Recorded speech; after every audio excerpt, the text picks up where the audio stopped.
علیکم دوستوں، انشاءاللہ موضوع فکر میں خوش آمدید۔ لیکن جناب عمران خان کو جیل میں دوائی، اور وہ دوائی بڑی خاص ہے جو عمران خان صاحب بہت زیادہ شوق سے لیتے بھی ہیں اور بعض دفعہ سونگ بھی لیتے ہیں۔ وہ جو دوائی ہے، اس بات کا انکشاف ہوا ہے کہ وہ عمران خان صاحب کو مسلسل فراہم کی جا رہی ہے۔ چاہے وہ وقت تھا جب عمران خان بنی گالہ میں تھے، پھر وہ وقت آیا جب عمران خان ضمانت پارک میں تھے، اور اس کے بعد اٹک جیل میں بھی عمران خان کی اس دوائی کی سپلائی میں کسی طرح کا کوئی پرابلم نہیں آیا۔ اور اس کے بعد عمران خان صاحب کو جب اڈیالہ جیل منتقل کیا گیا، تب بھی یہ جو دوائی ہے وہ ان کو مختلف وسائل کے ذریعے، مختلف ذرائع کے ذریعے ان کو مسلسل فراہم کرتی رہی۔ اور یہ وجہ ہے کہ عمران خان صاحب کی طرف سے یہ بیان سامنے آیا تھا کہ جناب اب مجھے بے شک جیل میں رہنے دیں، میں نے جیل سے باہر نہیں جانا، کیونکہ اب میں یہاں پر ایڈجسٹ کر چکا ہوں۔ وہ ایڈجسٹمنٹ صرف اسی وجہ سے تھی کہ وہ تمام مٹیریل جو عمران خان کو ریکوائرڈ تھا اپنی یہ جو زندگی کے ایام ہیں ان کو اچھے طریقے سے گزارنے کے لیے، وہ جو دوائی وہ جو استعمال کر کے ان کو حوریں نظر آنا شروع ہو جاتی تھی، وہ دوائی ان کو مسلسل فراہم کی جا رہی ہے۔ اور یہ انکشاف ایویں خام خواہ نہیں کیا جا رہا، اس انکشاف کے پیچھے کچھ اہم ترین لاجکس ہیں، اور کچھ اہم ترین لوگوں کی طرف سے اس بات کا اعلان بھی ہے، اور خود پاکستان تحریک انصاف کے اہم ترین وکیل نے اس بات کا اعتراف بھی کیا ہے۔ بلکہ اگر میں یہ کہوں کہ اس نے سپلائر کا نام بھی بتایا ہے تو یہ کہنا بہت زیادہ غلط نہیں ہوگا، یہ مبنی پر حقیقت اور صورتحال میں اب یقینی طور پر جاننا چاہیں گے کہ جناب یہ جو انکشاف ہے عمران خان کو وہ دوائی جو بہت شوق سے لیتے ہیں اس دوائی کی مسلسل فراہمی کا، پھر اس بات کا انکشاف کہ جناب عمران خان کی یہ دوائی کیسے ان تک پہنچتی ہے، پھر یہ انکشاف کہ عمران خان کی وہ دوائی کے ذرائع کیا ہیں، اور پھر یہ انکشاف کہ جناب عمران خان کی اس دوائی کا اصل سپلائر کون ہے، بہت ہی زیادہ دلچسپی ہیں، اور ان کے جوابات بھی یقینی طور پر آپ کو چکا کے رکھ دیں گے۔ ان انکشافات سے پہلے ایک چھوٹی سی اور خبر ہے جس کا تعلق کسی نہ کسی لیول پر جا کر عمران خان صاحب اور عمران خان کی جیل یعنی اٹک سے ملتا ہے، اس کا ذکر کرنا بہت ہی زیادہ ضروری ہے، کیونکہ کل اگر آپ کو یاد ہو تو عمران خان صاحب کی سائفر کیس کی سماعت تھی، اور اس سائفر کیس کے لیے جو جج ہیں اسپیشل جج ابوالحسنات ذوالقرنین صاحب، وہ خصوصی طور پر راولپنڈی میں اڈیالہ جیل جاتے ہیں تاکہ وہ عمران خان کے کیس کی سماعت کر سکے۔ لیکن کل سماعت کے لیے جن گواہوں کو بلایا گیا تھا وہ گواہوں کے بیانات یعنی 3 گواہوں کے بیانات وہ ریکارڈ نہیں ہو سکے، اور یہ جو سماعت ہے یہ ملتوی ہو گئی ہے 14 نومبر تک۔ البتہ اس سماعت کے اندر 2 امپورٹنٹ چیزیں ہوئی ہیں۔ ایک تو یہ کہ عمران خان صاحب کے اس مقدمے کی سماعت کے لیے جو پہلے ایک کمرہ مختص کیا جاتا تھا اس کو بدل دیا گیا ہے، اور اب ایک ہال جو ہے جیل کا، جسے ہم کہہ سکتے ہیں نا کمیونٹی سینٹر، اس کو جو ہے وہ عدالت کا درجہ دیا گیا ہے، اور وہاں پر تقریباً 100 لوگوں کے بیٹھنے کی گنجائش ہوگی۔ امپورٹنٹ بات یہ ہے کہ اس سماعت کے دوران 2 ایسے موقع آئے جب جو ابوالحسنات ذوالقرنین صاحب ہیں جو اس خصوصی عدالت کے جج ہیں، انہوں نے عمران خان صاحب کے وہ جو سوئے ہوئے فرشتے تھے نا ان کو جگا دیا، اور عمران خان ایک مرتبہ ان کے چند ریمارکس پر اس طرح ہلے کہ ان کے چہرے سے باضابطہ طور پر پریشانی ٹپکنا شروع ہو گئی، اور یہ بہت ہی زیادہ امپورٹنس کا حامل ہے، کیونکہ سچویشن کچھ اس طرح کی ڈیولپ ہو رہی تھی کہ عمران خان صاحب اور ان کی جو لیگل ٹیم ہے اس کی یہ مسلسل کوشش یہی ہے جب سے عمران خان صاحب جیل میں گئے ہیں کہ جناب ان کے معاملات یا ان کے مقدمات کو ٹیکنیکل گراؤنڈز کے اوپر جا کر ایڈریس کیا جائے، بنسبت اس کے کہ کیس کے میرٹس کے اوپر بات کی جائے، تاکہ عمران خان صاحب اور ان کے جو مقدمات ہیں ان کا میرٹس کے اوپر فیصلہ کیا جائے، بنسبت اس کے کہ ٹیکنیکل گراؤنڈز کے اوپر ان کو خارج کیا جائے۔ پہلے بھی توشہ خانہ کیس کے اندر بھی عمران خان صاحب کے جو وکیل تھے خواجہ حارث، وہ ٹیکنیکل گراؤنڈز پہ کھیل رہے تھے، اور اب خاص طور پر ایک ٹیکنیکل وکیل کی خدمات حاصل کی گئی ہیں جو عمران خان صاحب کے اس مقدمے کو ٹیکنیکل گراؤنڈز کے اوپر ہینڈل کیا جائے گا۔ وکیل صاحب ہیں بڑے، ان کے بارے میں بتایا جاتا ہے کہ عمران خان کی لیگل ٹیم کے اندر تبدیلی کی گئی ہے، اور نئے 5 جو وکلا کی ٹیم ہے وہ سائفر کیس کے اندر عمران خان صاحب کے مقدمہ لڑے گی۔ اس میں سے مین جو مقدمہ لڑیں گے وہ جناب سلمان صفدر ہوں گے، جبکہ گواہوں پر جرا کے لیے جو وکیل صاحب ہیں لاہور کے ان کو ہائر کیا گیا ہے، اور وہ عمران خان کی لیگل ٹیم کے میں شامل ہو جائیں گے، اور اس کے بعد وہ یہ ٹیکنیکل بنیادوں کے اوپر، یعنی وہ ان کی شہرت یہ ہے کہ وہ مقدمے کو لٹکانے میں کے لیے شہرت رکھتے ہیں، اور مقدمات میں اتنی درخواستیں دائر کر دیتے ہیں، ہر دوسرے دن کہ فلاں یہ درخواست ہوگی، ناخن ٹوٹ گیا، رات کو جناب پنکھے کے چلنے کی وجہ سے چھت پر یہ جو کلی ہوئی تھی وہ کلی بھر گئی، وہ آنکھوں میں گر گئی، آنکھ خراب ہو گئی، وہ اس طرح کی نا وہ مسلسل درخواستیں دے کے عدالت کا وقت ضائع کرتے ہیں۔ آج کچھ اس طرح کی سچویشن وہاں پر ڈیولپ ہوئی اور جو جج ابو الحسنات ذوالقرنین صاحب تھے انہوں نے عمران خان کو تنبیہ کی، اور یہ جو تنبیہ تھی یہ ماضی میں بھی جب جج صاحب تھے نا وہ جو سن رہے تھے ہمایوں دلاور صاحب توشہ خانہ کیس، وہ بھی عمران خان کو یہ بات کہہ رہے تھے کہ بھائی مقدمے کی کارروائی کو سیریس لیں، ادروائز آپ کو کانسیکوینسز بھگتنا ہوں گے۔ اور وہاں پر عمران خان صاحب کا مقدمہ چونکہ کھلی عدالت میں چل رہا تھا، لہٰذا وہاں پر طوفان بدتمیزی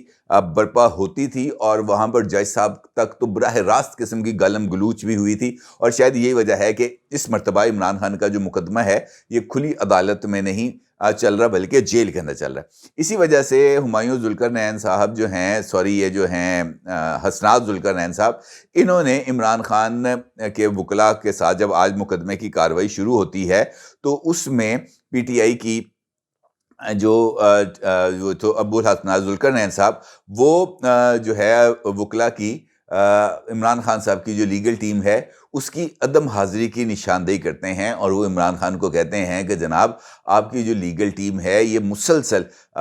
اس طرح کے ٹیکٹس استعمال کر رہی ہے جس سے مقدمے کے چلنے کے راستے میں رکاوٹیں آئیں گی، اور ان رکاوٹوں کا آپ کو نہ صرف خمیازہ بھگتنا پڑے گا بلکہ آپ کو ان کی قیمت بھی چکانا پڑ سکتی ہے۔ اب رکاوٹ چونکہ پیدا ہونے کا خدشہ ظاہر کیا گیا تو عمران خان کو یہ گمان گزرا کہ کہیں یک طرفہ طور پر آج کی کارروائی بھی ابو الحسنات ذوالقرنین صاحب نہ چلا دیں، اور اگر اس طرح ہوا تو یہ جو گواہ ہیں ان کے اگر بیانات ریکارڈ کرا لیے گئے اور ان پر جرح نہ ہوئی تو اس کا مطلب یہ ہے کہ یہ مقدمہ تو بڑھ گیا۔ لہٰذا عمران خان کا چونکنا اور عمران خان کا اس کے اوپر حیرانی ظاہر کرنا، اور اس کے بعد بھری عدالت میں اپنی جو لیگل ٹیم ہے ان کی سرزنش کرنا جج صاحب کے سامنے، یہ تو بڑے فضول لوگ ہیں، یہ تو بڑے گھٹیا لوگ ہیں، انہوں نے پہلے بھی مجھے مروا دیا تھا، انہوں نے اب بھی مجھے مروا دینا ہے، انہوں نے پہلے بھی مجھے رسوا کیا تھا، یہ دیکھو بغیرتی کی انتہا ہے، اتنا ٹائم ہو گیا ہے ابھی تک نہیں آیا۔ اس طرح کی نا انہوں نے باتیں شروع کر دیں جج صاحب کے سامنے، اور جج صاحب نے ان کو کہا، ذرائع یہ بتاتے ہیں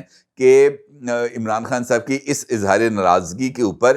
جج ابو الحسنات ذوالقرنین صاحب نے چیئرمین پی ٹی آئی سے مکالمہ کرتے ہوئے کہا کہ عدالت کسی خلل کے بغیر سماعت چلانا چاہ رہی ہے، اس لیے اپنے وکلاء کو کہیں کہ مقدمے کی سماعت کو سنجیدگی سے لیں۔ اچھا، اس موقع پر جج صاحب نے ذکر کیا کہ جناب میں بھی اپنی جان کو خطرے میں ڈال کر آتا ہوں اور آپ کے مقدمے کی سماعت کرتا ہوں، اور آپ کے وکیل کو کہنے کا مطلب یہ تھا کہ آپ کے وکیل اتنے آسمان سے اتری ہوئی مخلوقیں ہیں جو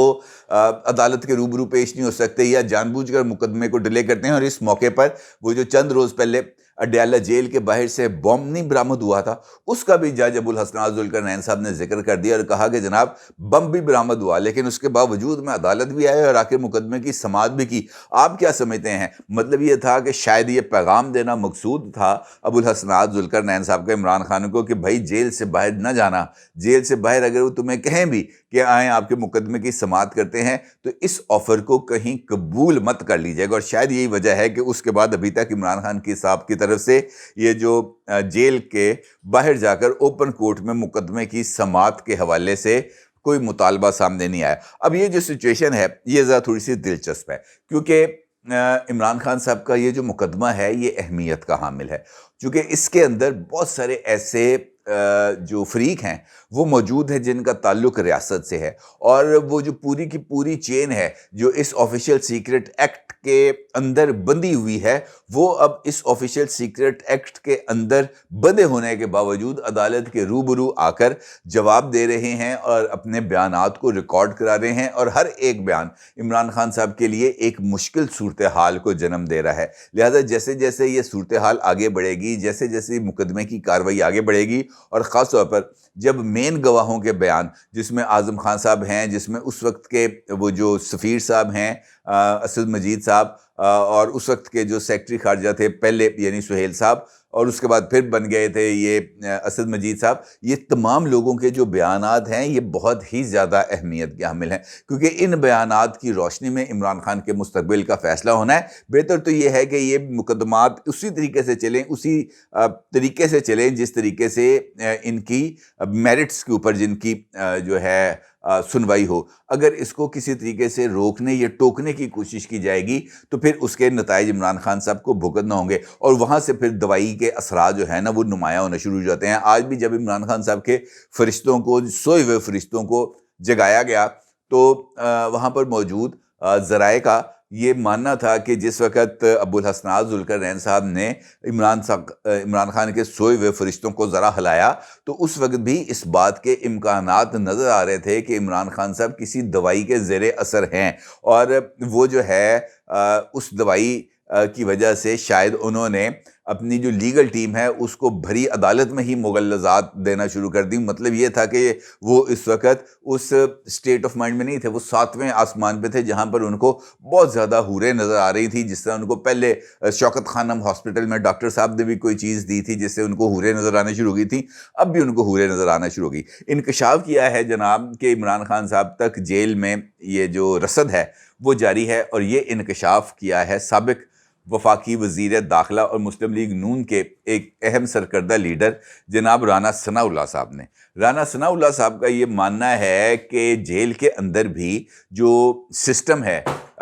دوائیوں کی فراہمی کا وہ مکمل طور پر جاری ہے، اور جو عام قیدی ہیں ان کے لیے بھی یہ سسٹم جاری ہے. اس کے الگ ریٹ ہیں، مارکیٹ سے تھوڑے سے زیادہ ہیں لیکن ریٹس ہیں، اور ان ریٹس کے ذریعے متعلقہ دوائی جو ہے، دوائی قوموں میں وہ جو دوائی ہے وہ اس بندے تک پہنچ جاتی ہے، مریض تک جس کو اس دوائی کی ضرورت ہوتی ہے.